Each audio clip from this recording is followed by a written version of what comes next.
one percenters. The one percenters. Everyone starts little pee-wee leagues. There's thousands. Then it comes down to junior high. It gets smaller. Then it comes down to high school. It gets even smaller. Then it comes down to college. It's even smaller. Then finally, what you have at the end of college or end of high school is the top 1% in any field, whether it's academics, whether it's sports, okay, whatever it is that there's money available for, just the top 1% will be battling out for the benefits. If a military recruiter is coming to your school, in your community, you may consider it that you're not part of that 1%. You're part of the masses. If a recruiter is coming to your school, talking to you at your fundraising events in the community, at the benefits, at whatever, there's fairs or whatever's going on in the community, and they're there, you are probably not in the top 1%. You are in the masses, which basically means that you fit the demographics for a military service, meaning low income, okay? Lower, your parents probably don't have a whole lot of money. Your academics are probably questionable. You're getting by, but you're not really burning it up. You have goals and dreams, but you're not quite sure how you're going to get there. You're heavily, easily influenced. You're in an influential state of mind because you know what you want in your heart. You know how to get there. But the means of making that happen, you haven't figured out yet. Lo and behold, there's rickety rack recruiter knocking on your door. Tap, tap, tap. What we're going to talk about today is education of benefits, part 2. And it's called the devil is in the details. We're going to illuminate the truth about the education of benefits in hopes that you will take a closer look at it and not fall prey to those recruiting tactics. Hi, my name is Gary, and I'm the host, Military Illumination. And today, we're going to take a closer look at educational benefits. This is part 2. If you're listening to if you listen to Education Benefits Part 1, it's going to sound very similar. I kind of got carried away. I went straight into it. It should have been more of an outline one, but the nice thing about it is that you're gonna get a second dose. So maybe if you didn't hear it the first time, you'll hear it the second time. I mentioned the 1%ers, the group before, academics and sports, maybe kids who run like student government and volunteer work. Those are the ones that get the full ride scholarships. Those scholarships are being paid out by someone, by the school, in hopes of making you an alumni, okay? They're not giving it to you, right? You're going to earn it, and you earn it up front by high SAT scores, by high academics, grade point average, a lot of hard work at your craft, a lot of long hours at your craft, and you produce it and you're showing the potential of high level of performance. Those are the 1%ers. Everyone else is just the masses. I don't mean to make people sound like they're nothing because that's not the case. It just means that when you're the masses, you're highly susceptible to the influence of the government into enticing you into the military service. That doesn't mean that you cannot do something, you cannot achieve the same thing as a 1%er. That doesn't mean at all. It just means that you have to have a heightened awareness about what you want and the relentlessness to stay the course. To be able to look at what is being presented to you, know whether or not it's for you, and be willing to walk away. That's where your goals and dreams come at. That's what the time you spend by yourself. Just think about what you want to achieve, and what do you want short term and long term.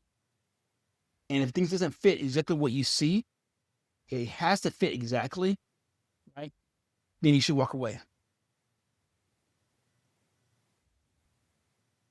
Cost of education. It's expensive. Scholarships are given out by universities. They're paying a lot of money. Their boosters are paying a lot of money for your education when they give out a scholarship. They're saying that you come to our university, you play a sport. I'm going to use sports right now. I'm going to use sports because everybody sees that. Academically, it's the same thing, right? Because you can still, when you're high academics, you're going to be pulling money to that university. You are going to probably be researching. It's just you're going to be attracting the businesses, the corporations to that university to hire you. Okay, it's a tit for tat. All right, so let's say $100,000. Okay, now $100,000 today, education has shown historically to increase. Education has not gone down. So if you're saying yes to this educational benefits today, right? Let's say you're 18 years old, you're out of high school, you gotta serve 8 years. Yes, 8 years. Even though they tell you it's 4, 3, whatever, they got you on the hook for 8 years. Okay. You're gonna be just south of 30 years old, getting started. Think about that. What does education cost you at that time? The benefits of probably doesn't have an inflation rider to it that the military is saying to you, but what will happen is that the cost that today will increase to where the benefit that they're saying you're going to have will not cover it. Think about that. Education has historically gone up. Think about that. So while there's a benefit in the present time, you have to serve. Remember I said before, whether or not you're going to get a scholarship, you're going to pay up front. You're going to have to give your mind, your body, your soul to the government, to the military for 8 years. Yeah, I know. They're going to say you can live for 3, you can live for, but they got you for 8 years. They can exercise that clause whenever they want to. You can be 2 months from getting out, a war breaks out. Guess what?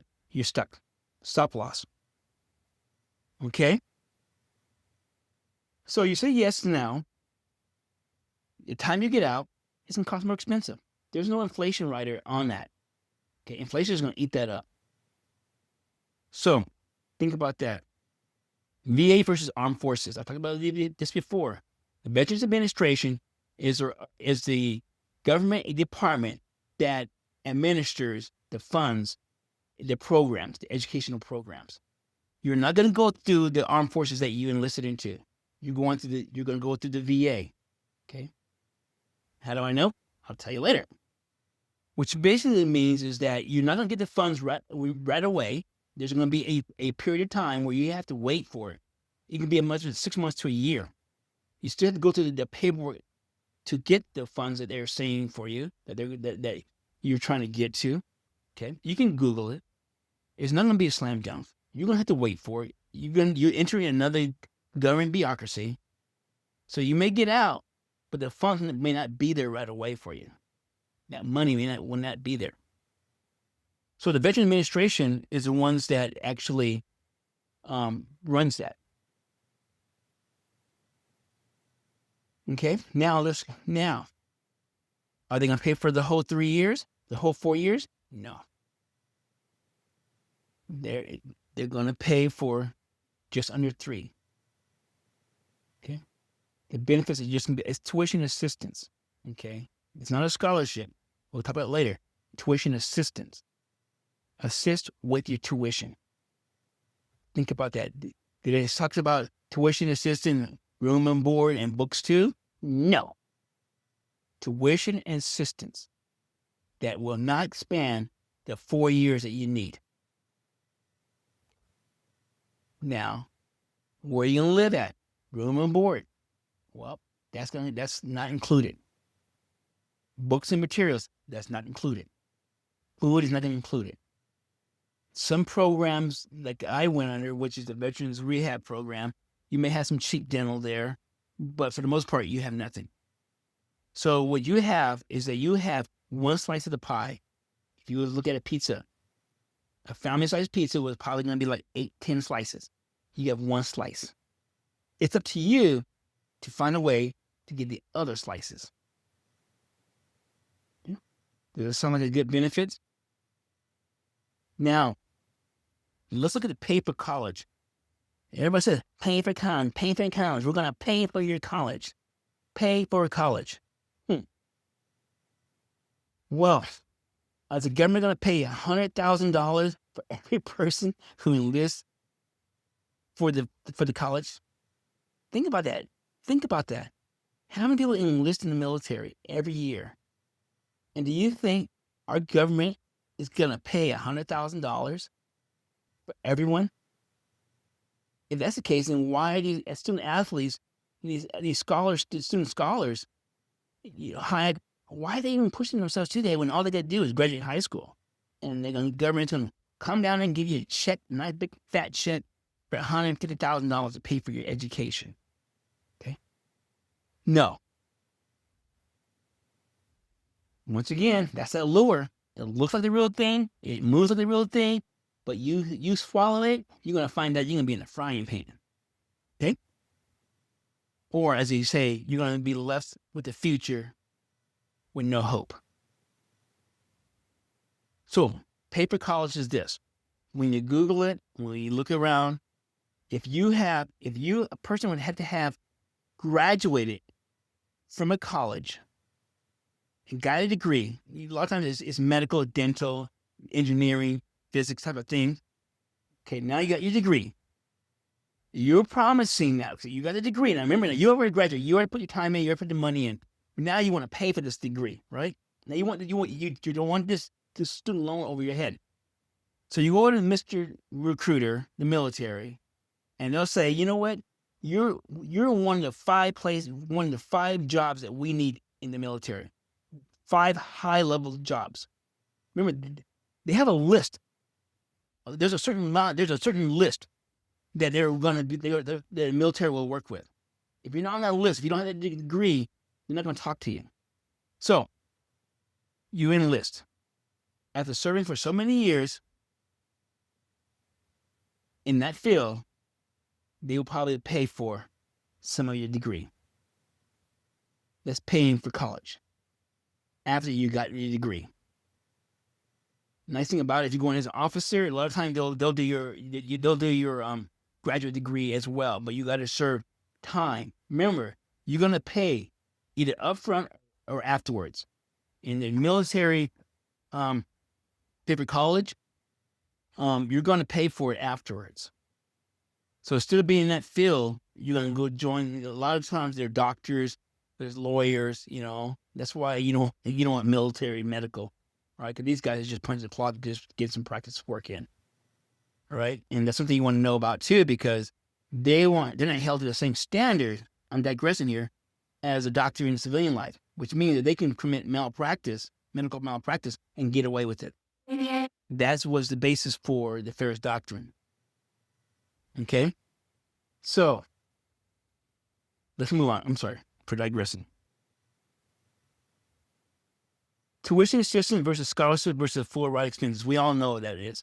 A full ride is when a high level 1% student athlete gets a full ride scholarship to a major university, right? To a D1 school. Maybe the D2 school, they'll kind of shave you a little bit. They'll pay you some of it, but not all of it.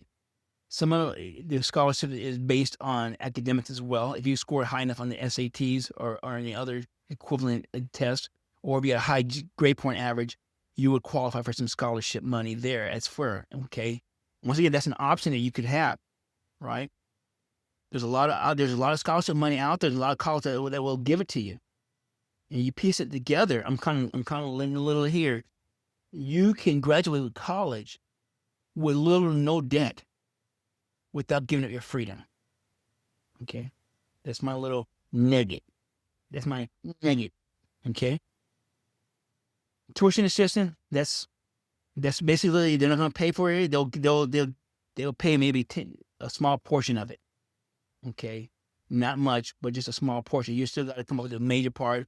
And usually a lot of times that's going to be just reimbursement type stuff. Scholarships, basically you don't have to pay back. Right. And that's not in the militaries. Yes, that's not going to happen. They're not going to need no scholarship. If it is, there's a string attached and you got to read the fine print. Okay. I'm just kind of going over when I transition to live or with video, then I'll show you some data there. But in full ride, all expenses, yes, the 1%ers. Little Mary Jane, a person graduating high school, right, with an average GPA, doesn't have any community service time or anything outside of that. They won't qualify for an all expense full ride. But the military wants you to think that. They take something that you know, which basically means the words tuition assistance, right? Okay, as a help assistance and a scholarship. And automatically a person doesn't think about they're getting a full ride. But that's not the case. So the devil's in the details. You got to ask questions. You got to do your due diligence, research it online, look at the brochures. Okay, it says Veteran Administration, right? If they're saying pay for college, you got to Google that. They say, hey, what degrees do I need? How does that work? Right? You can Google it. You're not dumb, and it'll tell you, right?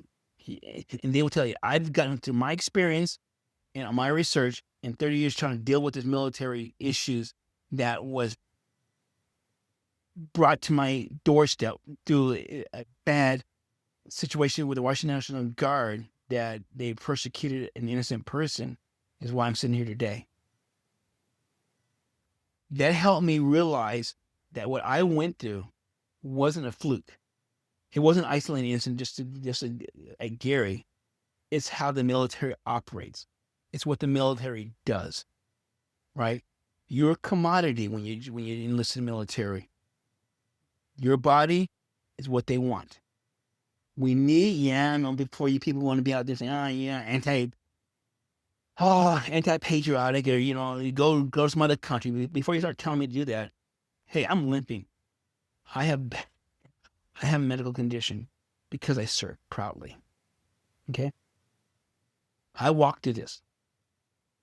The difference between me and other people is I'm sharing my story to help others. But I'm not the only person doing this. You can Google it. You can all online. Militarycounterrecruitment.com. You talk about just military Farage doctrine. Okay, paying for college, is it true? You do your due diligence. I'm just kind of eliminating it in a way that maybe for you to think. So what's my story? What's my connection? How am I able to sit here and yap about this? Okay, here it goes. I've always wanted to go to college. You know that. Okay? I couldn't afford it. You know that. I didn't have anyone, teachers or advisors at school, counselors, who were looking into my interests. I was just this kid walking through school with these dreams inside me. But because I didn't fit the molds, they didn't talk to me. I saw the military as a way to serve, to earn some money, living expenses, and get a college degree. It sounded good to me as an 18-year-old. I can get a job. I can serve my country, which I've always wanted. I've always wanted a green ID card. My dad's military. I was proud to serve. I just loved it. To me, it was just, as a growing up kid, I wanted that military ID card. To me, that was it. So with my VA disability, I qualified for VA. Remember, once again, it's VA now, Veteran Administration Rehabilitation Program. Okay, it just so happened that, yes, while I was in, the 9 year I was in, I pieced it together. It was easier once I became an NCO. I pieced together enough classes together at different places, different times, different schools to have almost about a year away from associates. Okay. Now, remember I said about the 3 years? Well, when they evaluated me and they did all their little testing and stuff, they said, well, paralegal would be, you can do that. We can pay for your school, right? Because you're close enough already to a degree, right? And we're only going to cover 3 years. Okay. When I said about 3 years, that's the way I was able to get the military to pay for my college. But it wasn't the military. It was a veteran administration through a rehab program because of my injuries I sustained in the military. Remember I told you before that you got to pay up front or pay in the backside? Well, I paid up front. I look real bad. I hurt a lot right now. It's crazy. I can't even run. So, well, because I don't do my physical therapy like I'm supposed to. But anyways, the 3 years, I had just enough so that I would have qualified. That's why. And when I did qualify for it, it didn't start right away. I remember there was a couple of months or what we call quarters that I had to wait for the paperwork to go through.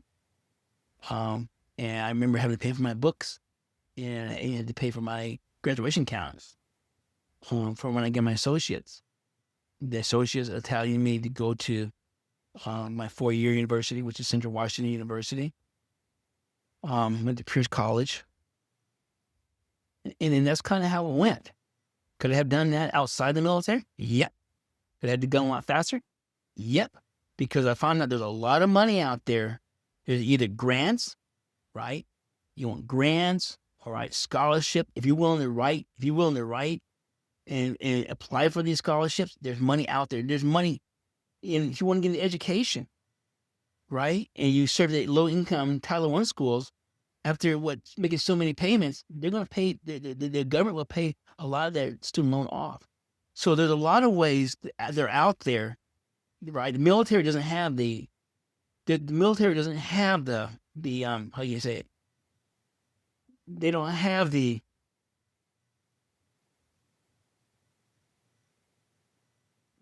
that.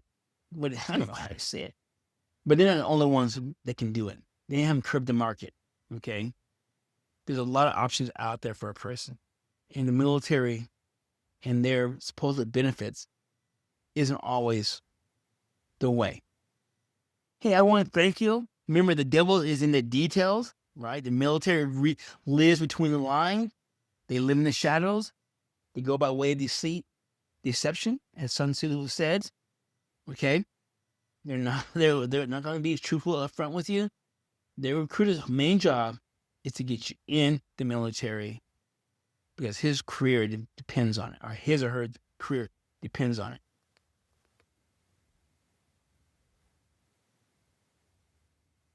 So I want you to come back with me later on. Episode number 12 is the Education and Benefits Part 3, the fine print. Okay, and it's kind of being layered, right? But come back with me, and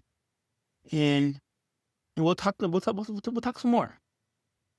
See you soon. Have a good day.